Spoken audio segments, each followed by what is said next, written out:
Hey everyone, how's it going? Cloud here, and welcome to my guide on the Varrock task system. In this video today, we'll be focusing on the hard tasks. So, before we get going, I'm going to go through all the requirements and items needed to complete all of the tasks. For quest requirements, you need to have completed the Family Crest quest, and you need to complete a Desert Treasure. And you'll also need 153 Kudos in the Varrock Museum to complete these tasks, and you can get this by completing quests as well as doing certain activities in the museum. As for skill requirements, you will need level 51 agility, level 32 cooking, level 67 construction. However, other players' lecterns can be used, in which case only 40 construction is required, and I'll speak about that a bit later on. Level 66 crafting, level 70 farming, level 66 magic, level 73 smithing, and level 57 woodcutting. And for the items, you will need a poison ivy seed or a fully grown poison ivy bush if you've got one ready, 2 dashing kebbit furs, 15,800 coins, an Adamant bar, a chef's hat or cooking cape, and the cape can be used instead if the player has 99 cooking, a wild pie, an air orb, a Battlestaff, Varrock teleport runes, which is 3 air, 1 law, 1 fire, a soft clay, and a skull scepter. Now if you don't have a skull scepter, don't worry, I will show you how to get that during this guide, but make sure you have got combat armor and weapons, because you will need that in order to obtain the pieces.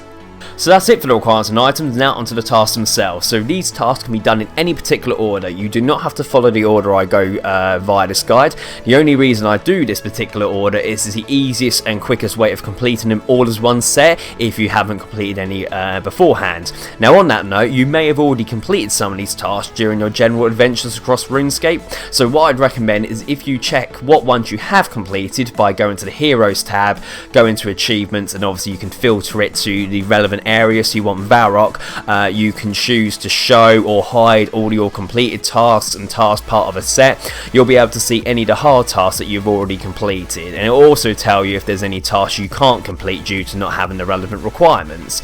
But for the purpose of this guide, I'll treat it like you haven't completed any of the tasks. So to start off, we're currently at the Varrock lodestone, and the very first task we're going to prep for, as you might not necessarily be able to complete it, is called Burning Bush, and that's to pick a poison ivy from your bush farming patch in Varrock near the Champions Guild. So obviously the reason I say prep is unless you've already got a bush already grown, you're not going to be able to complete this task straight away, and therefore it's best to plant it now and you can come back to it. So what you need to do is you'll require your poison ivy seeds and level 70 farming. However, it can be boosted with a potion, and what you need to do is plant your poison ivy seeds, and then after a period of time when it's then grown, you can come back and pick it in order to complete this task. Now these grow in roughly 2 hours and 40 minutes, and it will grant you some experience points as well after you check the health. There's no need to pay a farmer to watch the poison ivy bush because it's pretty hardy stuff, and therefore animals will not eat it. And therefore compost or super compost is completely unnecessary, as it's going to grow either way. You've planted that now, so obviously you can come back to that at the end of completing all these tasks, and once it's grown, pick it to complete it. So the next task we're going to complete is called Keeping Tabs on Varrock, and that's to make a Varrock teleport tablet on a mahogany lectern. Now, as I mentioned at the beginning part of this guide, you can do this at another player's house unless you're playing in Iron Man mode. So I had the construction level required to be able to build it. However, I was pretty lazy, so my good friend Thomas, aka Rune Movies, allowed me to use his mahogany lectern just for a bit of time. So simply go to your player-owned house or your friend's player-owned house and go to their mahogany lectern, and then with 1 fire rune, 3 air runes, and 1 law rune and a soft clay in your inventory, you can create a Varrock teleport tablet. And obviously it does require the relevant magic as well in order to do this. But once you've done that, that task is then complete. The next task is called Battle of the Elements, and that is to craft an air Battlestaff. So pretty straightforward. All you need to do is with 66 crafting and 66 magic, which again can both be boosted, and an air orb and a Battlestaff, you literally need to combine them to craft it, and once you've done that, that is complete.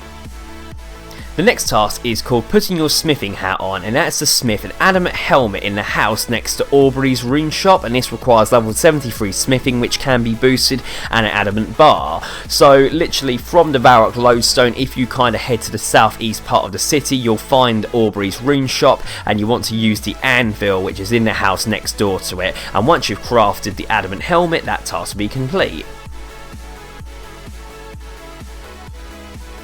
The next task is called Kudos on the Kudos, and that's to speak to Orlando Smith or Mark Brody if you've completed the World Wakes when you've achieved 153 Kudos. Now, hopefully most of you have this, as you need a lot of Kudos for some of the quests that need to be completed across RuneScape. However, literally the easiest way of doing this is basically completing quests will grant you Kudos, and you can speak to this guy on the first floor of the Varrock Museum, and once you tell him information and provide him with different items from quests will grant you Kudos. And you can also get more Kudos by going into the basement and answering the various quizzes in order to grant Kudos as well. And you can also get further Kudos by taking part in the dig site activity, which needs the dig site quest completed, and basically you will clean different artifacts and find different items, which again grants you Kudos. I will leave a link in the video description on the RS Wiki guide on getting Kudos, as it's sort of difficult just to kind of summarise it, and you guys may have done various things already and not necessarily other bits to grant certain Kudos, so your best bet is to go through that and obviously do anything relevant in order to get your Kudos up. But either way, once you have achieved 150 Kudos, speak to Orlando Smith or Mark Brody and that task will then be complete. The next task is called Changing Rooms, and that is to give your player and house a fancy stone or tropical wood finish at the Varrock's estate agent's building. So the estate agent is pretty much opposite where the museum is, and this requires you to have 40 construction and 15,000 coins. Now, if your house is already decorated with a tropical wood or fancy stone finish and you want to keep it like that, it would be cheapest to switch to a basic wood or stone finish and then switch back to the relevant one. And obviously that will cost you a bit more coins, but if you've completed Love Story it will be slightly cheaper. But either way, once you have done that, that task will be complete. The next task is called Lighten Up, and that's to trade furs with the fancy dress seller for a spottier cape, and this requires you to have 2 dashing kebbit furs and 800 coins. So you want to go into the fenced off area of Varrock, which is towards the east, near where the tea stall is. Once you go through the gate, you want to go into the fancy dress store and speak to the person to trade your furs for a spottier cape, and that task will then be complete. While you're here, the next task you want to complete is called Hand-Me-Downs, and that is to obtain a new set of family crest gauntlets from Diminifis. In order to do this, you need to first destroy your previous gauntlets if you still have them, and then talk to him, or alternatively bring them with you and then you can destroy them when you're in the same building as him and then speak to him. But either way, once you talk to him when you no longer have the gauntlets in your inventory, he will grant you some new ones, and that task will then be complete. The next task is called Who Ate All the Pie, and that is to talk to Romilly and give him a wild pie, and he can be found inside the cooking guild, which requires you to have level 32 cooking in order to access, and you need to be wearing either the chef's hat, the sous chef's hat, or a cooking cape in order to gain access, and of course you'll need a wild pie with you. But yeah, either way, once you're inside the cooking guild, speak to Romilly and give him the wild pie, and that task will be complete. The next task, now this one might take you a little while depending, is called Interceptor, and that is to use the Skull Scepter to teleport to Barbarian Village. Now, the Skull Scepter is obtained by killing different monsters on the various floors of the Stronghold of Security, and each floor will give you a different piece of the scepter, and there's 4 pieces you need to obtain all together. Now, if you haven't done that, it won't take you too long, because it is quite a common drop, but it will take you a bit of time to kill the monsters. You want to go to each level of the Stronghold of Security and keep killing the various enemies until they drop a piece of the scepter, and then once you've done that, go to the next floor down and then the next floor down, etc., until you've obtained all 4 pieces of the scepter. It is possible as well for you to obtain more than 1 piece of the scepter, and it's up to you if you wish to choose more than 1. But yeah, obviously I'll just play the footage of me killing various monsters until I've obtained all the pieces of the scepter, and then I'll talk you through it then.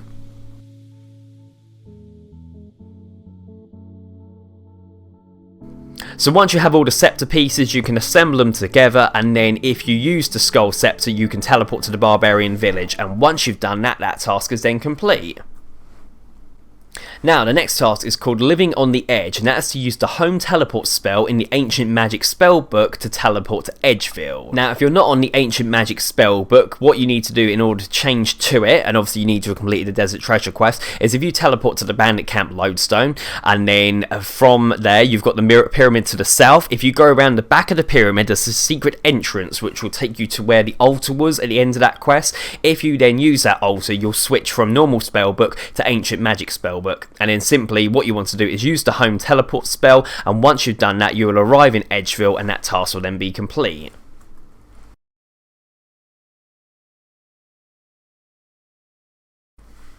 The next task is called Waka Waka Waka, and that's to make a waka canoe near Edgeville, and this requires you to have level 57 woodcutting. So simply go over to where the canoe station is, just across the river, near where the ferry ring is and near the Grand Exchange wall. Click to chop down the canoe, and then you want to choose the waka canoe. Once you've successfully made the canoe, that task will then be complete. You don't have to actually worry about riding in the canoe or anything, which is handy.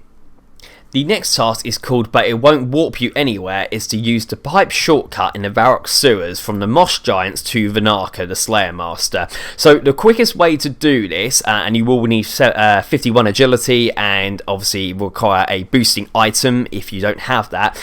Instead of going all the way through the Varrock way of getting to that particular part, it's quicker to use the Edgeville trapdoor and go to where the pipe shortcut is. Now what you'll need to do is climb through the pipe to the Moss Giants, and then to climb back through it again to the Slayer Master, as it only counts from the Moss Giant side to the Varrock side. But obviously, like I said, to save you walking the really long way of doing that, you might as well just do this method.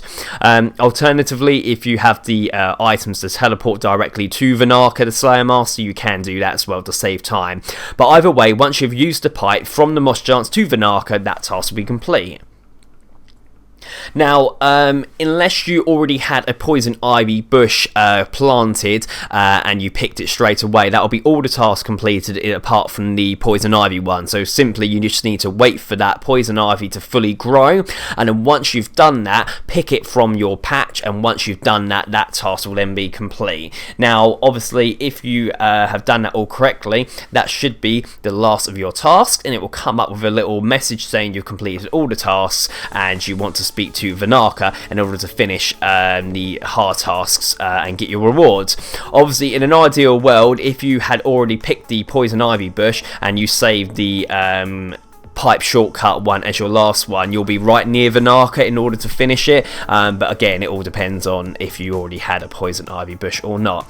Either way, make sure you got your Varrock armor with your inventory and speak to Varrock in order to claim the rewards. You'll be given an antique lamp, which is 10,000 experience at any skill with a minimum level of 50, and a Varrock armor free with the following benefits. So when worn, the double smelting chance now applies to bars up to and including Adamant level 70, and the double mining chance now applies to all up to and including Adamant level 70, so basically an upgraded version of your previous benefits. At all times, NAF will sell an additional 32 battle staves, which is now 64 in total. The Cook's Guild can be entered without a chef's hat or the cooking cape. The Cook's Guild bank area can now be accessed, which is quite handy. Bork in the Chaos Tunnel and has now a double charm and gem drops. And now Bork will give you 3,000 Slayer experience when killed, instead of the standard one when you do him as, I think he's a weekly task. This can be further increased to 8,000 after the Mighty Fall quest. So yeah, there we are, that's all the hard tasks completed, so some good rewards altogether. The Varrock armor free is very helpful, especially as it's more likely that a lot of you will be around the 60-70 level range at this point, so if you're doing any mining or smelting, having the Varrock armor free equipped is going to be very beneficial.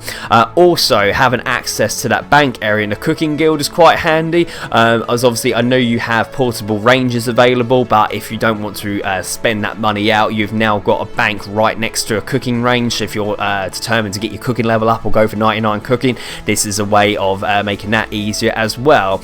And again, with Bork, if you do Bork regularly and you're sort of wanting to get that easy Slayer experience, with him now being increased to 3,000, it makes it a bit more worthwhile than what it was before. And obviously you've now got double charm and gem drops as well.